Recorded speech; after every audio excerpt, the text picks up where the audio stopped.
Master of Ceremonial. Kenapa sebut master? Emang tulisnya ngapain aja? Check it.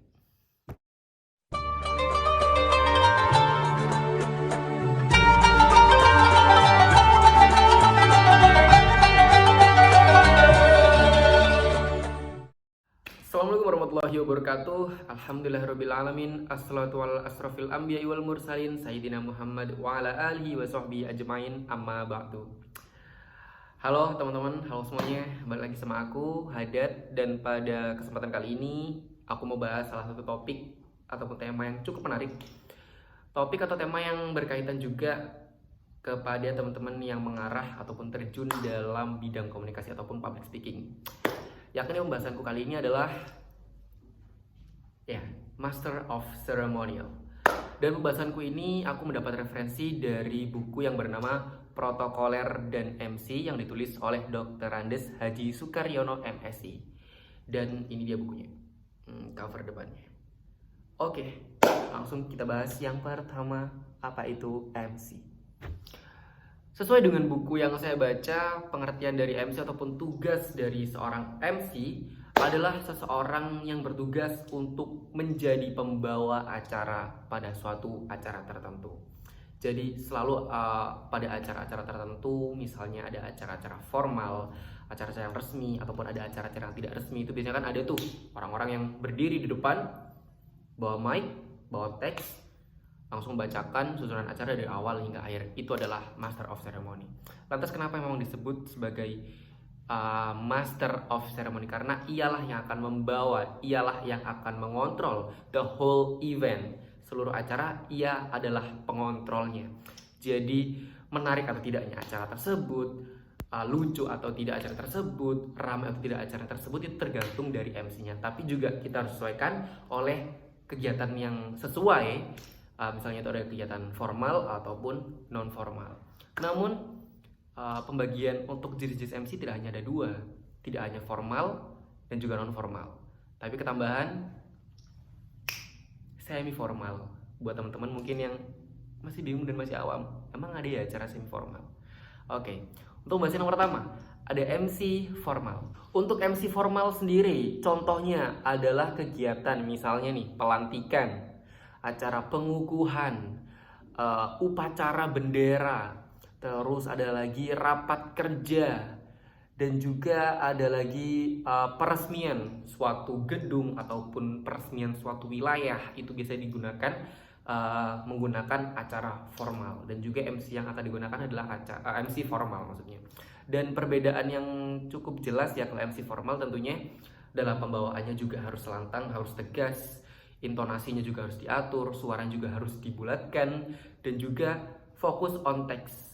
Kalau MC formal memang untuk MC formal hanya fokus pada teks, namun kesulitannya adalah mengatur intonasinya, mengatur tinggi rendah nadanya, terus mengatur suara vokalnya untuk tetap bulat dan sebagainya. Seperti itu adalah jenis-jenis MC formal. Kita lanjut ke MC yang non formal. Oke, MC non formal ini ada cukup banyak acara-acara hiburan, acara misalnya orkestra, acara-acara dangdut di kampung atau di perumahan, terus acara-acara ulang tahun tuh biasanya kan MC-nya full improvisasi. MC itu full yaudah udah dapat teks poin-poinnya, dia akan ngembangin sendiri tuh di atas panggung. Dan untuk MC non formal sendiri harus punya energi yang lebih. Beda tadi sama yang formal. Formal terpaku sama teks, dia berdiri aja tuh, diam, nggak usah kemana-mana. Kalau MC non formal, dia bisa tuh jalan ke pojok kanan panggung, jalan ke pojok kiri panggung, nyapa penonton dan sebagainya. Contoh adalah MC non formal itu kayak gitu. Dan memang tips dan trik untuk MC non formal itu harus bisa banyak-banyak improvisasi. Tentunya juga jam terbang akan sangat-sangat terlihat bagi teman-teman yang udah sering MC tuh, dalam pembawaannya, dalam gesture tubuhnya dan sebagainya. Pembahasan yang ketiga, nah ini nih, MC semi formal.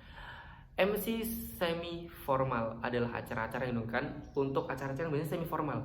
Formal setengah, nggak formalnya setengah. Nah, acara apa tuh contohnya? Misalnya seminar, terus ada misalnya pelatihan, terus ada misalnya acara motivasi itu. Misalnya dibuka awalnya sama acara yang formal, dibuka dengan ada sambutan kepada orang-orang petinggi-petingginya, terus ada menyanyikan lagu Indonesia Rayanya, terus setelah nanti biasanya setelah sambutan terakhir tuh kan untuk rangkaian acara formal akan ada pembukanya dulu, akan ada pembacaan doanya dulu, ada sambutan-sambutannya dulu, ada menyanyikan lagu Indonesia Raya dulu. Acara terakhir tuh ketika udah selesai sambutan biasanya akan ada pergantian MC. Yang awalnya ada MC formal menjadi MC non formal. Nanti MC formal akan menyerahkan tuh acara ke MC selanjutnya. Nah setelah itu setelah diserahkan baru acara udah nggak formal lagi, udah enjoy itu. Biasanya dalam acara-acara yang sering saya datangi adalah acara-acara pelatihan. Dibuka dulu acara formalnya, setelah itu pelatihan pemberian materi. Untuk beberapa acara yang pernah saya datangnya dan saya menjadi MC adalah beberapa acara dinas pariwisata di Kabupaten Sidoarjo. Itu cukup sering, yang dimana pada awalnya acara formal dulu tuh, terus kedua baru acara-acara non formal. Dan banyak banget mungkin dari teman-teman yang bingung, emang ada acara semi formal? Ya itu acaranya. Jadi tetap hikmat di awal, namun gak garing-garing banget di akhir. Jadi kita bisa menggabungkan tuh acara formal dan juga acara non formal, kayak gitu. Beberapa ciri-ciri atau perbedaan juga dari MC formal maupun non formal. Kalau MC formal tuh, yang pertama harus ada naskahnya. Harus ada naskahnya dalam penyampaian acara, dalam pembawaan acara. Terus yang kedua, MC terpaku dalam satu tempat. Kayak yang saya jelasin tadi, MC nggak pindah-pindah tuh. MC hanya fokus dalam satu tempat aja.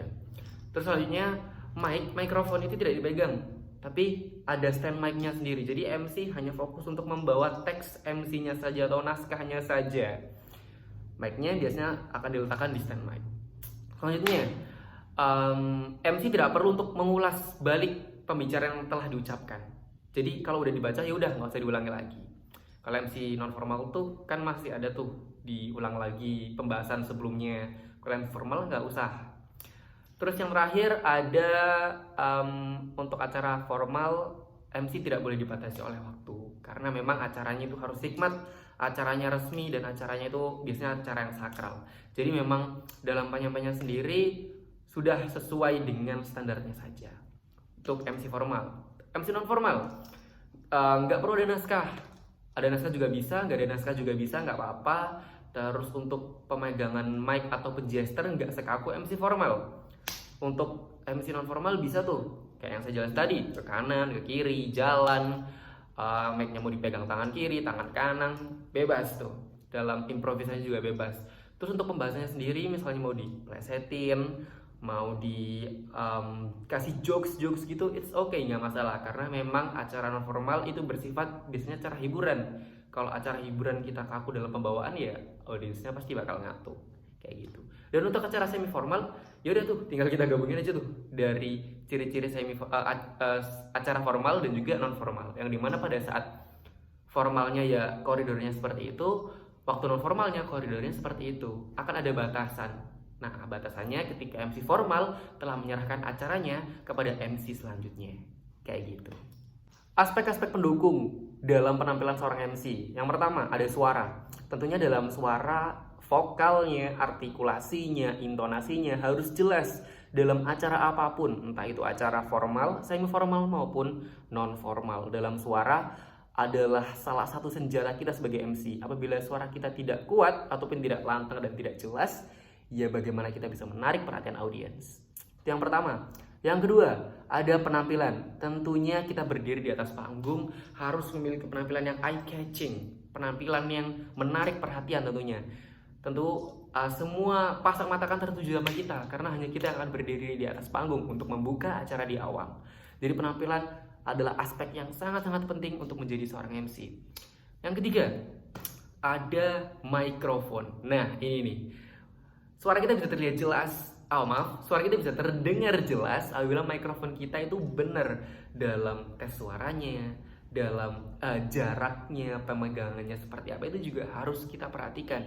Maka dari itu sebelum tampil, MC diwajibkan untuk GR terlebih dahulu. GR, dan GR. Gladi resik. Coba dulu tuh mic-nya udah bener apa belum, udah cocok atau belum, suaranya udah bagus atau belum, itu bisa kita cek. Jadi pada saat acara berlangsung, apapun itu acaranya, formal, semi formal maupun non formal, kita tetap bisa puas tuh dalam penampilan kita, dalam suara, penampilan dan juga mikrofon yang kita bawa. Kayak gitu. Baik teman-teman, itu dulu pembahasan dari aku terkait MC, pengertian MC, jenis-jenis MC, terus faktor pendukung dari MC itu seperti apa, dan tips dan strateginya dari saya. Oke, dari aku cukup sekian. Terima kasih dan sampai jumpa di pembahasan minggu depan.